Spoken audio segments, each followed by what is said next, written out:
Donk Nation, Jackson, Janet's greetings and welcome to your daily dose of Donkey with Ginger. It's your boy, the Viking Donkey, bringing you a BugCap after the Steelers' 28-27 win down in D.C., the nation's capital, against the Commanders. Bugboo, what you think of the game? Good. Good. You really enjoyed the Steelers win? Yep. There was a lot of oddities going on in this game. We'll try to do a quick recap. Offensively, the Steelers struggled to run the ball, but got a rushing touchdown from Najee. The Steelers struggled to complete a good amount of their passes. I think it was only 50% is what Russell Wilson was, but managed to hit a lot of deep balls. They turned the ball over, arguably more than their opponent, though the score sheet will say 1-1, but we'll go into why it should be 2-1.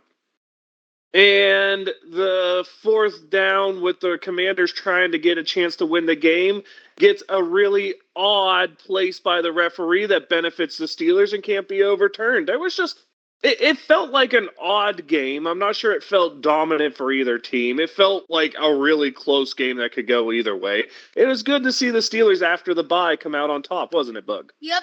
Yeah, haven't heard from you in about a week here on the show, so we'll get into the things that happen. Any plays that you want to talk about from the get-go? The punt total for the Washingtons. What about it? Dropping 2 punts. Yep, and the Steelers fell on one of them, didn't they? Yep. A huge part in the game for the Steelers' early offense. We'll talk about the punting game here. Yeah, Zacchaeus back there has the first one hit him in the face mask. Luckily, he gets on top of it. I think in between that was the failed punt where the Steelers on fourth down had what should have been a fake punt conversion, but he who shall not be named, James Pierre, that is for you, he who shall not be named earned back the title of he who shall not be named after dropping a guaranteed first down and setting the Commanders up when the Steelers really felt kind of in charge, really gave the momentum back to the Commanders. And then the third punt, Zacchaeus again has it hit him in the face, but this time the Pittsburgh Steelers fall on the ball. Yeah. And it leads to a touchdown for the Steelers. Again, going into things, the offense wasn't really rolling. That works. I think the Steelers threw for less than 200 yards. They rushed for almost 100 because they ran the ball a lot. I mean, Najee had 21 carries for 53 yards. Jaylen Warren better. He had 4.7 yards a carry for like 50 yards-ish, 47, somewhere in there. But really, the offense seemed to be set up by a bad decision by the Commanders. And then a few big plays, which – do you want to talk about the freakish catch made by George Pickens or the game-winning one by Mike Williams? George Pickens. All right, talk about the Pickens catch. Russell throwing it to Pickens. Pickens just catched it. Yeah, Russell just throws a little floater towards the back of the end zone. Pretty decent coverage. George Pickens stops, does this crazy body contortion, and goes ahead and snags that football. But the one that set up for the game win is a third down. Calvin Austin gets taken out by the medical people because they want to evaluate him for a head injury. And Russ just throws a floater, and Mike Williams gets himself a step on, I believe it was St. Just on the corner, and he catches that 31-yard, what do you want to call it, rainbow for the game-winning touchdown, right? Yep. You like that play? Yep. All right. We talked special teams, how the punt unit was both the GOAT and the not GOAT with the recovery of the fumble and then the failed fourth down fake punt. So the punting team gets an even grade because all in all it worked out to being even for them. Boswell does Boswell's thing. Defensively, Jaden Daniels was coming in as one of the more accurate quarterbacks. You could tell he wasn't feeling himself with that rib injury as he didn't really run the ball. But we held him to only completing 50% of his passes. Now, we didn't get any turnovers. And towards the end of the game, he really seemed to be getting it going. But you have to say the defense did a pretty good job in terms of stopping them there, right? And maybe more impressively, they did a really good job stopping the run game. Now, I understand Brian Robinson wasn't there, and that's the main back for the Commanders. So we'll take that with a grain of salt. But really, Preston Smith had a sack. Cam Hayward had 2 sacks. The Commanders didn't run the ball effectively at all. Any play on defense that really stuck out to you, Bug? No. I think the one that stuck out to me was when the Commanders in the first half were near field goal range, and Cam Hayward went in and got himself a sack with Jaden Daniels holding the ball too long there. Maybe more importantly was Najee Harris looked to get hurt, although he came back, so that wasn't a big deal. But losing probably Alex Highsmith for at least a couple weeks with what looks like a pretty ouchy ankle sprain, that wasn't good, was it? No. Yeah, you're really concerned about the loss of Highsmith.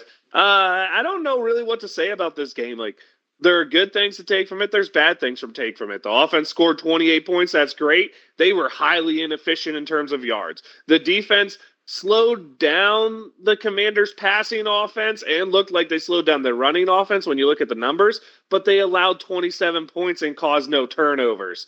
It was like every good was matched by a bad that felt even, and that's why this game felt even, right? There was no dominance. The offense didn't dominate, the defense didn't dominate, the special teams didn't dominate.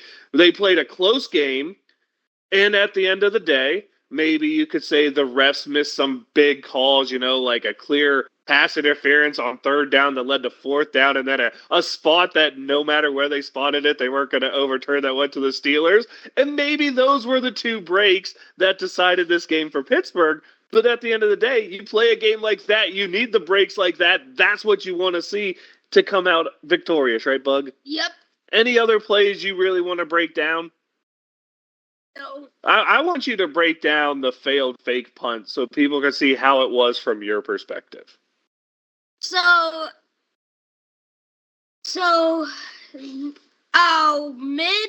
of our middle guys grabbed the ball and tried to throw it to one of the players, and then he drops it. Yep, and the players on the outside on punts are called gunners, so he was throwing it to one of the gunners, and it's because the Commanders left him unprotected. When you see him unprotected, you take that chance. The play was called right, everything was done right, but he who shall not be named earned back his title as far as I'm concerned.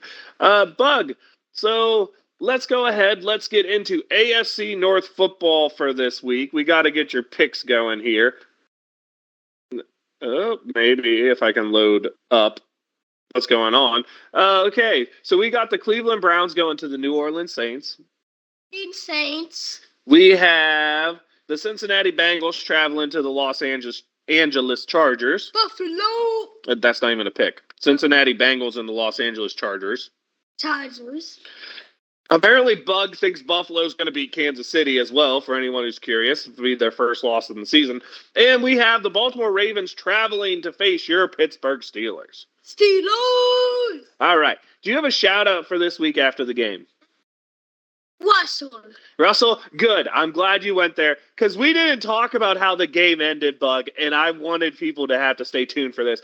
The Commanders, 4th and 1. Everyone knows the Steelers are not going for it. They're just trying to get them to jump off side. And what happens? Jump off sides! They jump off sides. Game over. Steelers win. That's how I wanted to win it. I'm glad your shout-out went right into it, or end it. And now I got to let you know I'm the Viking Donkey. That's Viking_Donkey at Twitch or Twitter, your Daily Dose Donkey with Ginger's YouTube channel where you get this fun content. We'll be sure to have Bud keep breaking down plays. We'll have... You know what? I think what we're going to do is we're going to list the most important offensive play, defensive play, special teams play, and then a Bugs pick every week so you break down 4 things in all. Be tuned. Looking for that. Make sure you listen to the Steelers Talk this week. Ravens week. Me and Gingy going to be breaking it down. Lasker's not here, but he sent in his pick, so you'll get to know him. He's the Bugaboo. Yeah, he ain't got no socials. We don't do that stuff for the little ones here. And I guess it's time to let you know. Donk Nation, Steeler Nation, love y'all. You got them. Pittsburgh Steelers.